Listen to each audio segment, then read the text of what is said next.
Hi again, everybody, and welcome to this week's Ingles Furman Radio Network preview.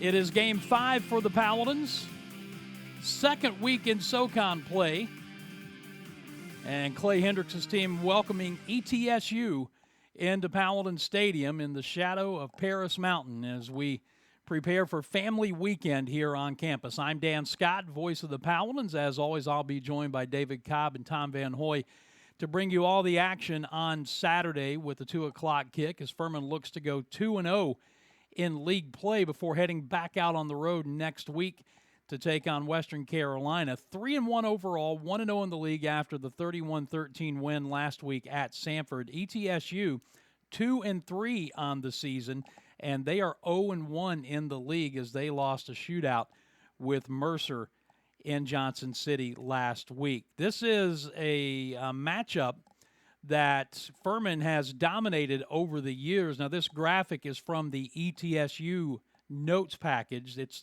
their side of things, so when you look at the numbers, you can see how they're flipped from what you would normally expect to see from the Furman notes. But I wanted to use this because of how well it breaks down everything in a very easy-to-read fashion. You can see that here at Furman, the Paladins a commanding 17-3 lead in the series. Furman has won 3 straight in the series and have won 8 of the last 10 meetings between these clubs. So got some momentum going in their favor. Of course, the most perhaps unlikely of those wins came a year ago when the Paladins went into Johnson City, a struggling, injury-decimated football team, and won a close, low-scoring game that, for all practical purposes, knocked the Bucks out of playoff contention in the FCS. And, of course, their head coach, Trey Lamb, immediately after the season, after being there 1 year, left to go to Tulsa. And in his place is Will Healy in his first year as head coach. And they have a familiar name as a defensive coordinator. Remember Chad Staggs, who was the DC here at the beginning of Clay Hendricks' tenure? Well, Chad Staggs is the defensive coordinator at ETSU, so we'll be going against an old friend on Saturday when we get there. Something else I gleaned from the ETSU notes, if you are into this kind of thing, the tail of the tape, you get a look at size and weight breakdowns positionally. The ETSU offensive line outweighs the Furman defensive line by about 25 pounds per man. And on the flip side of things, from a Furman standpoint, the Paladins' offensive line outweighs their defensive line by a little over 40 pounds per man. Both teams have defensive backs that are slightly taller than the opposing wide receivers, and Furman DBs about 8 pounds heavier on the average. And then when you look at the starters, ETSU is heavy in seniors and juniors, along with their grad transfers, 4 of those, 4 sophomores, no freshmen. But look at Furman, 13 sophomore starters, only 1 junior, 3 seniors, 3 grad transfers, and also 2 freshmen. So it's a unique combination for the Paladins because they have quite a bit of experience, but it's still a very young, or as Clay Hendricks put it at his press conference this week, a youngish football team, and I think those numbers kind of bear it out. When we start to take a look at some of these statistical matchups between these teams, the one thing that kind of jumps out to me with Furman taking it away from Samford 3 times last week and not turning it over for the first time this year. The Paladins are now +2 in the turnover ratio, and ETSU has been pretty good in that as well. They are +3. Their transfer quarterback, Cade McNamara, who is a graduate from University of Iowa, has put up some pretty impressive numbers early in the season, completing almost 60% of his passes, 973 yards, 6 touchdowns, but he's also thrown 6 interceptions. And you compare that to Trey Hedden, who in 4 games has already thrown for over 1,000 yards, 6 touchdowns, and only the 2 picks, where ETSU has, at least on paper, a decided advantage is in the running game. They're averaging 150.6 yards per ground this season, while the Paladins are averaging just 85 yards a game rushing. And defensively, ETSU, though, giving up 158 yards on the ground. So is this a game where Furman might get its running attack in a little bit more of a high gear? We will find out. Some of the other names to be paying attention to as far as ETSU is concerned, Devontae Houston is their leading rusher, 197 yards and 2 touchdowns, averaging right at 5 yards a carry. And Jesse Albritton, 191 yards, 3 touchdowns, and Khalil Eichelberger, 183 yards and 3 touchdowns. So they have 3 backs with at least 183 yards rushing through their first 5 games, and they have totaled 10 rushing touchdowns on the season. So while McNamara's numbers are very, very good, they obviously have been able to move the ball effectively on the ground as well when you look at the straight numbers. From a Furman standpoint, of course, Gavin Hall, the only Furman running back with more than 60 yards rushing on the season, 216 net yards, 3.7 yards a carry. The Paladins have 6 rushing touchdowns on the year. Hall has 2 of those. Jaquan Smith has 3 of the remaining 4.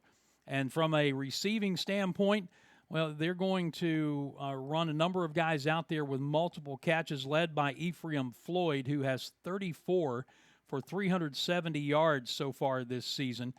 They also have 2 others with double digits in the receiving category. Kareem Page, 19 for 181 yards, and Cole Keller, 13 for 132. The Paladins have 4 receivers with double-digit receptions. Evan James with 32, Kerry King 21, Jakeith Hamilton 14, Joshua Burrell at tight end with 13. So, you can get into the numbers and you can analyze everything that goes on, and this is one of those games, I think, that it's stereotypical. It almost sounds like a cop-out, but I really believe this.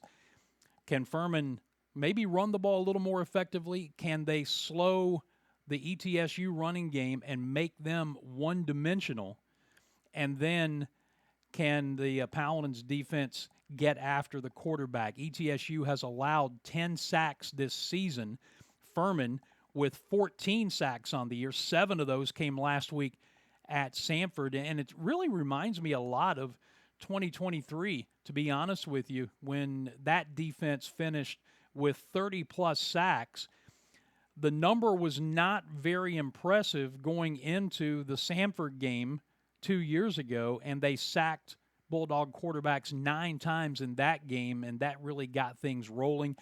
We'll see if that's the case again today. The ETSU defense, meanwhile, they have sacked opposing quarterbacks 16 times through 5 games, and Furman has only allowed Trey Hedden to be sacked 5 times through the first 4 games. So, we see football in this day and age, and it's spread them out and do things in space and the running quarterback and all of the different things, but there's still a very, very large element of the game that comes down to what happens in the trenches. Isn't that right, Ed Patterson? Isn't that right, David Cobb? What those guys up front do on the offensive line against the opposing defensive front, and I think that's going to play a large part in the game today. Who makes the fewest mistakes? I mean, it's all the things you hear coaches say all the time.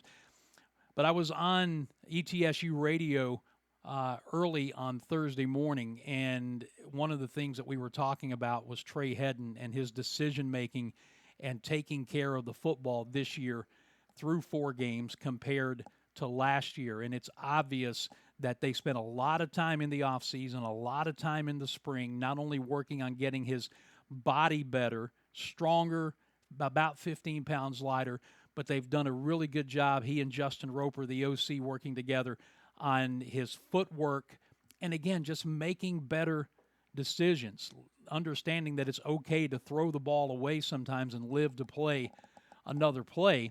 He's done that by and large through the first 4 games of the year, and when you look at his numbers, he's completing just about 72% of his passes for 1,028 yards, 6 touchdowns, and only those 2 interceptions. We'll see if he can continue to make those kind of decisions and get that kind of production. I'll say this. I told Jacob Townsend on ETSU radio earlier today that the one thing that hasn't changed is he's got a lot of confidence in that big right arm of his. And he has made some throws this season that in my 15 years I've not seen very many Furman quarterbacks make. So you don't want him to lose the confidence. You just hope that he pairs that with good decision-making moving forward. As we move on, let's take a look at the league standings. Mercer has played 3 games so far in the league, and they've won all 3 of them. The Paladins in Western Carolina, who will meet next week in Cullowhee, both 1-0. And there you see the Citadel at 2-1. VMI has yet to play a league game. ETSU, Chattanooga, Wofford all 0-1, and Samford still winless on the season, 0-5 overall. They are 0-3 in the league. And then when we take a look at what else is going on in the Southern Conference this week, our game is a 2 p.m. kick. The league schedule begins with Chattanooga at VMI at 1:30. Western Carolina will be at Wofford also at 1:30. And then Samford will go on the road looking for its first win of the season, much less in the league, and they'll be at Mercer at 4 p.m. So it should be a fun weekend here in Greenville in the shadow of Paris Mountain. Family weekend, so there are going to be a bunch of people on campus. Hopefully a huge crowd on hand here to cheer on the Paladins. And I'll just remind you that the game is on ESPN+. If you can't make it, we'll be generating that broadcast from here. But the radio broadcast will be available as well, beginning with the Pepsi Countdown to Kickoff at 12:30 p.m. and the kick at 2. You can bring your radio and you can listen to it in the stadium on the Fan Upstate at 97.7 FM here in Greenville. It's on 97.1 FM in Spartanburg, and it's everywhere on the Odyssey app and Odyssey.com. And then, of course, if you are so inclined, you can also check out Booth Cam and get the radio broadcast while watching the 3 of us work in the booth each and every week. Should be a fun one. Hope that you can join us either in person or via the broadcast. We will see what plays out on Saturday afternoon here at Paladin Stadium when Furman hosts ETSU. Until then, I'm Dan Scott saying God bless you, and so long, everybody.